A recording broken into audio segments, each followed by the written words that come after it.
if there is if we're rejecting relativism and we're having an objective standard here, by any objective standard, we are at war with Iran. So it seems, and Dave Smith had a podcast recently where he talks about some of the biggest ironies of the latest war between Israel and the United States versus Iran, and who to believe regarding how involved the U.S. actually is. So let's watch and let's react. Please like the video and subscribe to the channel.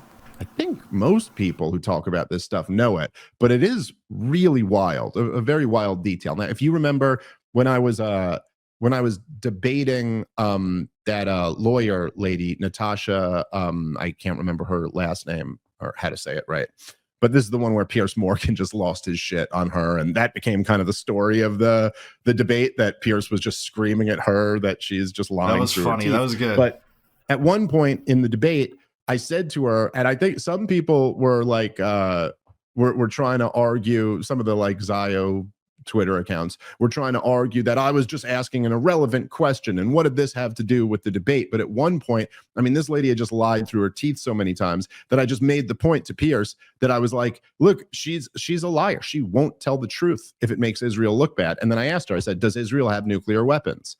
And then we all laughed as she danced around it and went, I don't know any better than you if Israel has nuclear weapons. Now, by the way, I'm saying some people may not know this. Isn't that already a little strange? Have you ever heard of that before? You ever heard of anyone saying, I don't know if this country has nuclear weapons? We always kind of know. You know who the nuclear armed countries are and who the non-nuclear armed countries are. Well, here's why. Yeah, that's the worst kept secret about Israel's they have nuclear weapons. So what you have is a power with nuclear weapons complaining about a power, and it's all propaganda, by the way, that an enemy is going to acquire nuclear weapons, and that's how we have to frame our justification for this war. That's what we have right now. Israel has nuclear weapons, has had nuclear weapons for many decades, but it's a secret. They don't admit it. Everyone knows they have them, but they sit there and pretend that they don't. And the reason they do that is so they don't have to join the non-proliferation treaty. Right, because that would require inspections and such. It's the worst kept secret globally in terms of geopolitics. Everyone knows Israel has nukes, but they don't want to subject themselves to inspections, get under the IAEA, and, an exception is somehow carved out for them in that regard. So they are the only country that has nuclear weapons, won't admit that they have nuclear weapons, and won't join the treaty. Iran, on the other hand, does not have nuclear weapons and is a member in good standing of the Non-Proliferation Treaty. Think about how crazy that is. So Israel is using the defense that they're building a secret nuclear weapon. Yeah, right. While Israel is sitting on secret nuclear weapons. You can't make this up. It's too wild. Yeah, it's too wild, and it really is mind-numbing to and mind-boggling when you consider that they don't have a nuclear weapon. If they did, we probably would have seen it already, or there's a good chance we would have seen it already. And even Tulsi Gabbard, Trump's hand-picked DNI, said emphatically that they don't have a weapon. Not only do they not have a nuclear weapon, but there's no evidence that they've restarted their program since dismantling it in 2003. But it seems like Netanyahu's sensibilities carried the day on this. So, all right. Just to be clear here, the CIA concluded back in 2007 that Iran had given up its nuclear weapons ambitions and they were not pursuing nuclear weapons. They have reaffirmed that over and over again since there. Just earlier this year, a couple months ago, Tulsi Gabbard, the director of national intelligence, put out their annual threat assessment. In it, they said, same thing. Iran does not have nuclear weapons, is not pursuing nuclear weapons.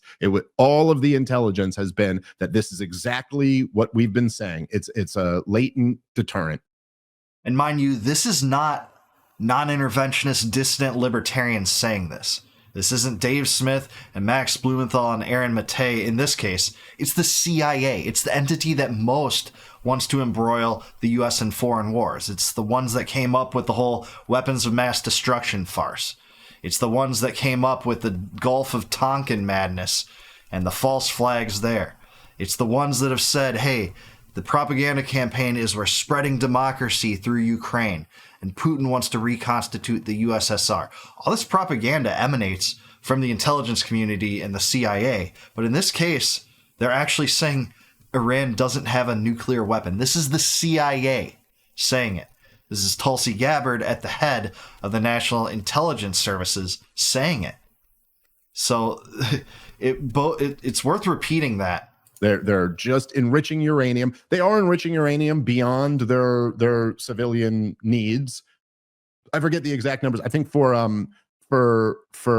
nuclear energy, you need like between 3 to 5%. I think for some of the medical grade stuff, like cancer treatments and things like that, you need like between 25 and 30%, something like this. You could double check the numbers. And they're at like 60%.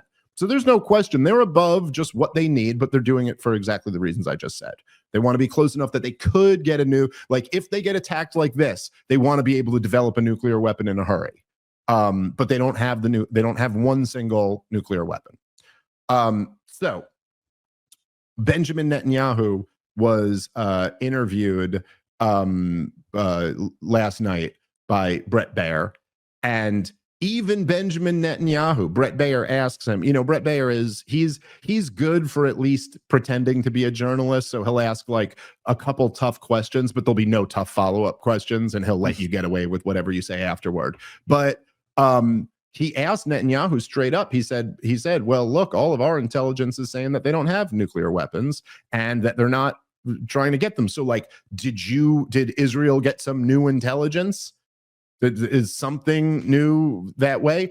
And he didn't even have an answer. He just went, well, yes, we think they're going to get. And then at one point he said, maybe they're 12 to 13 months away. It's just the same thing as the left did with the sharp as attack. I should say American liberals, establishment Democrats said about Joe Biden, sharp as attack. This is the line they have to go with because it's been decided that that's the war propaganda campaign for Iran, just like weapons of mass destruction was for Iraq. They just continue to repeat it. There's no sourcing it. When they try to source it, it's like basically some propaganda that comes out of nowhere. Doesn't come out of even the CIA, again, the U.S. intelligence services saying it. It's just basically what Netanyahu has said 33 times or whatever since 1992. And there were articles printed in the 80s about how close Iran was to acquiring nuclear weapons too, by the way. So, all this is just so maddening. So again, just to be clear, the guy who's been lying through his teeth about how far away from a weapon Iran is. I mean, he was saying 1 to 3 years in the 90s. So now he's saying 1 year plus. Even he's not claiming they got nuclear weapons or they were about to get nuclear weapons from his own, from the horse's mouth. He's saying that maybe in a year they could have gotten them. Okay. Now, another thing that's an important detail here is that Iran can't get nuclear weapons without us knowing that they're getting nuclear weapons. So it's not as if this was just going to be a surprise. We would know that they're pursuing them. But even Benjamin Netanyahu is not claiming that they have some intelligence that we don't have. So you might wonder, why did he attack right now? Why did he attack when Iran was in the middle of negotiations with the United States of America and Donald Trump had publicly asked him not to do this? I think either Trump was already in on this scheme to attack Iran at that point, or Benjamin Netanyahu is really what his name should be, but that's probably doing it too lightly toward him, actually took the timing of that into consideration when wanting to launch this strike. Because if the U.S. concluded this peace agreement with Iran to curtail its nuclear weapon program, to limit it, to dismantle it, any kind of, agreement that they would come to in regard to this with the U.S., that would take the ultimate pretext for Netanyahu's desires the entire time off the table. Remember, he wants regime change there. He wanted the Libya model. This is from his words. He's said, we want the Libya model to apply to Iran. That's regime change. That's when Gaddafi was overthrown by a U.S.-led NATO coalition.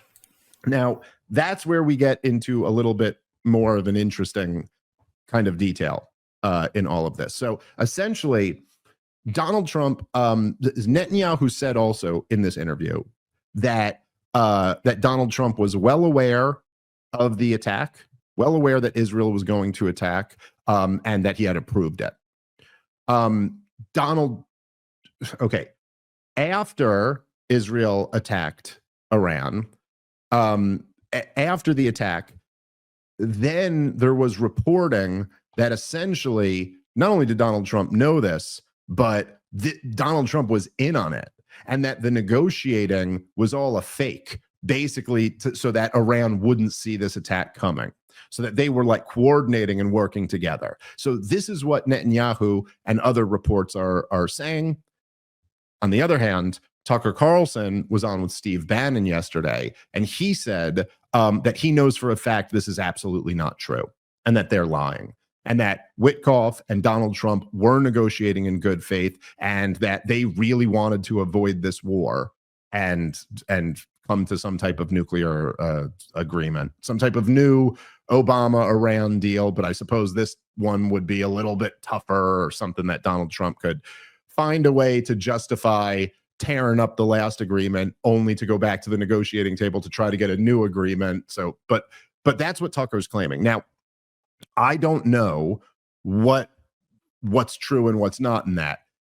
I trust Tucker Carlson a lot more than I trust Benjamin Netanyahu. But just to be clear, there's really only a couple of options here. And I'm open to, if someone wants to point out an option, something I'm missing here, then you tell me. But the point is that either Netanyahu's telling the truth here, or Tucker Carlson's telling the truth here. Now, if Benjamin Netanyahu is telling the truth here, then we're at war with Iran right now. If Tucker Carlson is telling the truth here, we're at war with Iran right now. Either way, Yeah, that's so true, and it's hard to really put the pieces together. Maybe more information will come out about this, but there's been several reports that there were evacuation orders, certain like alerts and things like that in the hours and days leading up to this attack, so it seemed like it was well known within the presidential administration at least a few days out. Axios said that this has been planned for 8 months, and it's hard for me to believe that Trump didn't at least know about that this was Israel's plans for a long time, because if you remember months ago, there were those reports that Trump essentially shut down a war with Iran because there was dissension amongst his cabinet on the topic. Certain members of the cabinet did want to push for it, some of them did not, and ultimately he sided on the ones that did not. So he knew that this was at least being planned, maybe as far out as 8 months, it sounds like. But either way, Dave's right. The U.S. is involved in this war. Trump's boasted about it. Trump's boasted about how successful it is and how many Iranians have died.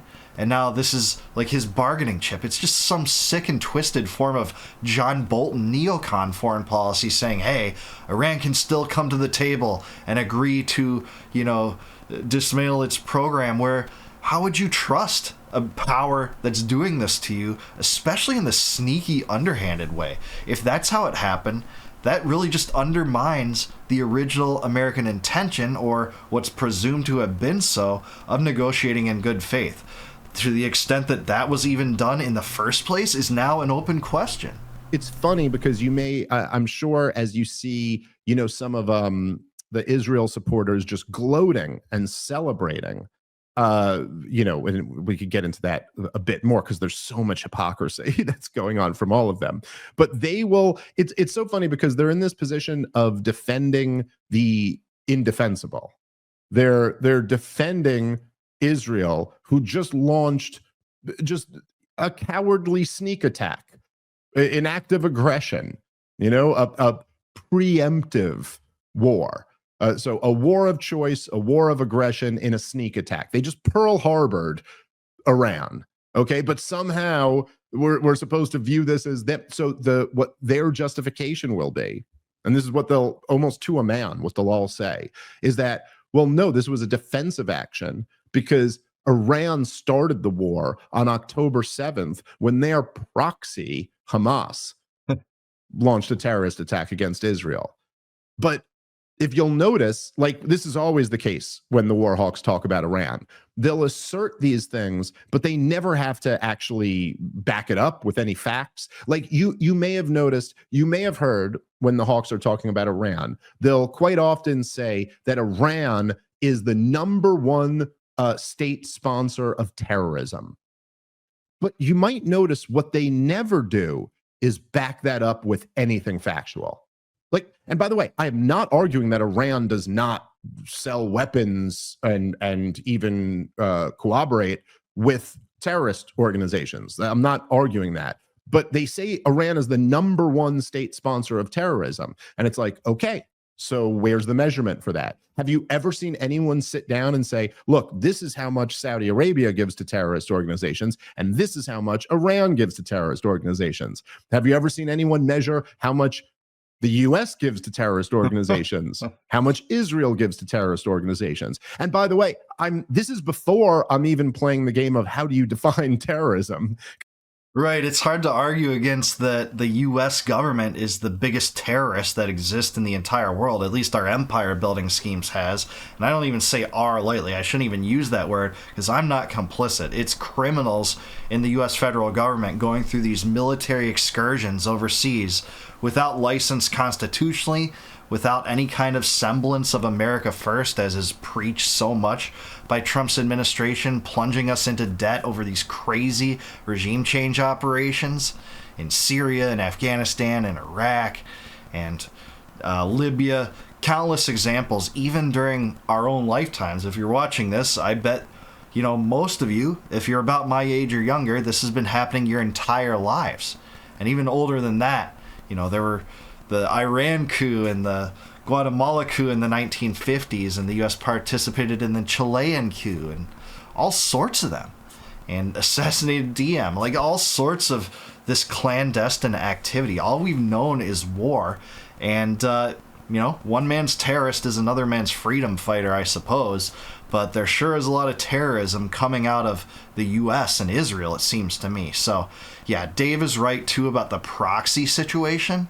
If you're going to call that is Iran, you know, deciding the war, the U.S. is actually the instigator in the Ukraine war, too, because of the waves of NATO expansion, arming Ukraine as it was fighting against the Donbass. This is before 2022. This is after the Yanukovych government was overthrown by the U.S., by the CIA and State Department, most likely. We know USAID funded it to the tune of $5 billion. To the extent we know exactly how those expenditures went, how much of the $5 billion is an open question.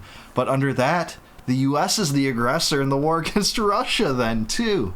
But you'll never see them apply that same standard to the other theaters or apply that to Israel. There's always a double standard for Israel. They say that about people that are critical of Israel, but it's funny because actually, no, we're setting one standard and applying it to everyone.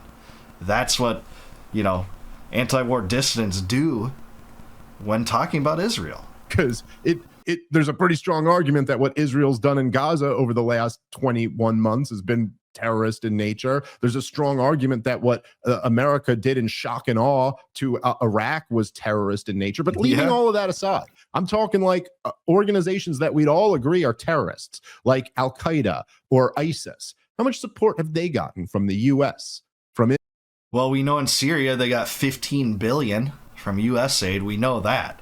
Israel, from Saudi Arabia, from Turkey. No one even measures it. They just assert Iran is but okay, fine. Let's just say that's true. So Iran, now Hamas is an Iranian proxy. Now, what do they have to prove? When they say that Iran, and of course, you know, this isn't just like random people saying this, like senators. Lindsey Graham called for us to bomb Iran on October 8th. Like right after October 7th, he said we should be attacking Iran right now. This is a long-sitting member of the Senate in America was calling for a war because of October 7th. Now, what do they have to demonstrate in order to claim that Iran was at war with Israel?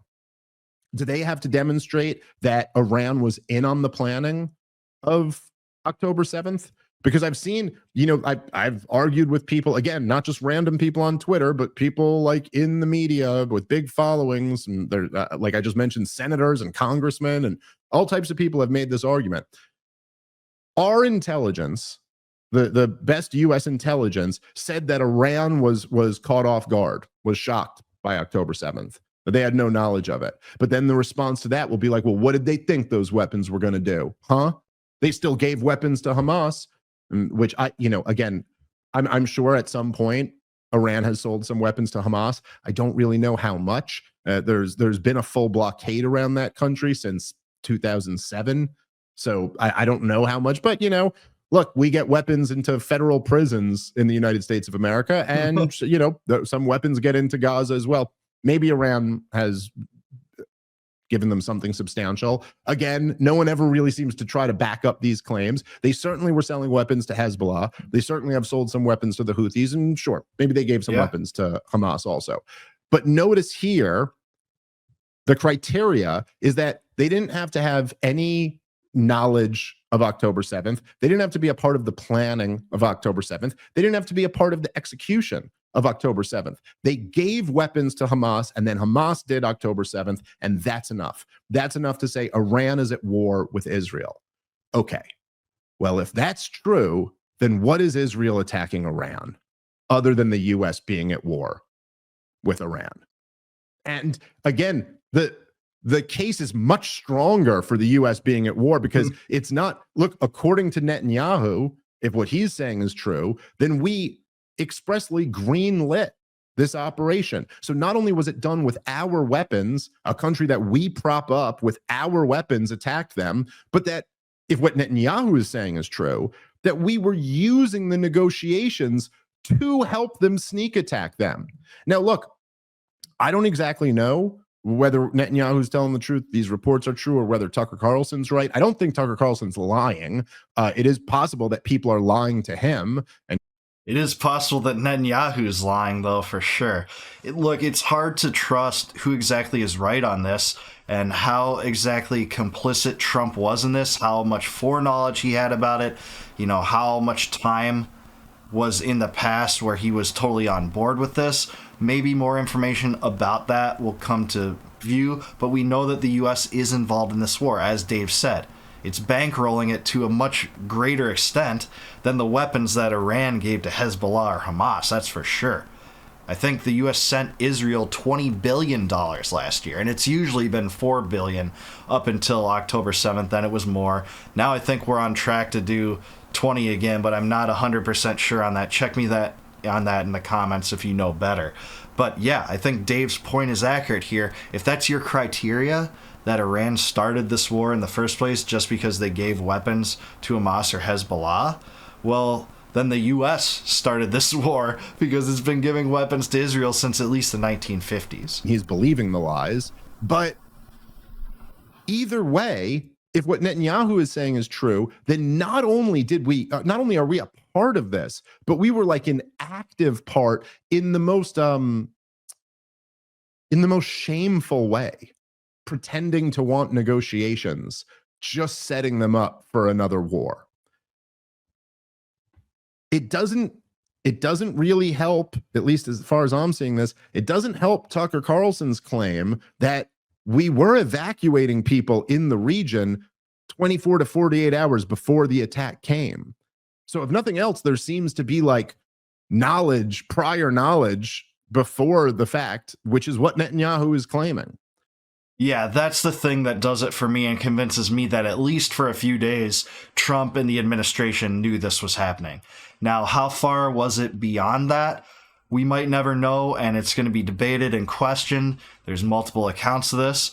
But either way, we're still involved now, and we don't have to be. Trump could have taken this as a slap in the face if he wasn't so domineered and controlled by the Israel lobby that's given him so much money, the $100 million that Miriam Adelson gave him. All the elected officials in Congress that are bought and paid for by AIPAC have an AIPAC guy assigned to them to make sure that their votes are in line.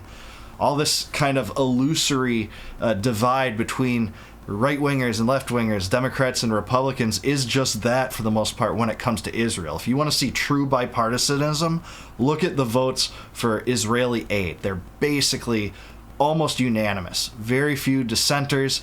There are people that have commonly dissented on that on both the left and on the right. It just seems like Thomas Massie and Marjorie Taylor Greene and Rand Paul. There's not many others, but it's pretty much unanimous from the uniparty to do that. So maybe that's it. But look, I mean, imagine that, right? Imagine that not only was the claim that, Hamas was a proxy of Iran, but imagine that the Iranians had been in negotiations with the Israelis and then quietly, 24 hours before October 7th, pulled their people out of the region. And then after pulling off October 7th, the Hamas leaders came out and said, yep, Iran had our back. They knew we were going to do it. This was all a setup to get Israel. We would have already gone to war with Iran over that. Yeah. So, again, as I always kind of insist with these things, it's funny because the Israel supporters will accuse us of moral relativism. But the entire time, I'm always saying, what is the objective standard here? What is the objective standard? We can't have one standard for when Iran is at war and a completely different standard for when we're at war. If there is if we're rejecting relativism and we're having an objective standard here, by any objective standard, we are at war with Iran. No doubt. I think Dave is right on the mark here. How much foreknowledge Trump had or complicity in the initial strikes is going to be on the minds of people in the coming days, people digging for more information, journalists, etc. More information might come out on that, but Dave's right. We're involved, whether we like it or not. It's like if the right-wingers are clinging to this whole notion that the U.S. isn't involved in this war versus Iran, it's like all the left-wingers and liberals basically saying, well, the U.S. isn't involved in a war with Russia. We're on peaceful terms with Russia. No, you're funding a proxy war. You always have since 2014, and that's just what it is. So, man, this is one of Trump's biggest blunders as far as I'm concerned, drawing the U.S. into another theater of war, already stretched too thin as it is. Too many military bases across seas, $37 trillion in debt. It doesn't bode well for the American public. Certainly doesn't check the America First box and anyone's criteria for a good, healthy presidency that wanted that kind of localism and wanted that focus on domestic issues that Trump was supposed to have brought through his campaign. A lot of people elected him for that. A lot of dissidents actually supported Trump because they thought he would be better on foreign policy than Harris and at least not draw the U.S. into new wars. But here we have one. We have a new war. Trump is involved. He's boasted about it afterward. He had some foreknowledge. It's only a question of how much. And I don't see this coming to an end soon. I don't think like Dave said in a different video, I think I've watched this movie too many times because I have in my lifetime. These regime operations don't go well. The U.S. expends tons of money. It gets laundered by the military-industrial complex. Lots of servicemen die. And then the regime that gets replaced by one that's even worse. That happened even in Iran in 1978 to 1979 after the U.S. couped Iran's government in 1953. It was called Operation Ajax. But I do want to hear from what you guys think. Let me know in the comments below, how complicit and culpable was Trump in these strikes, and how involved is the U.S. in this war? Is it possible for the U.S. to get disentangled from it, save for just withdrawing support from Israel? Let me know in the comments below. Like the video, subscribe to the channel. Please consider becoming a YouTube member too, or a Patreon patron. That'll help support the channel and I'd really appreciate it. But either way, thanks for watching. I'll catch you guys in the next one. But first, no more war, no more debt, no more inflation, no more empire. Peace out, guys.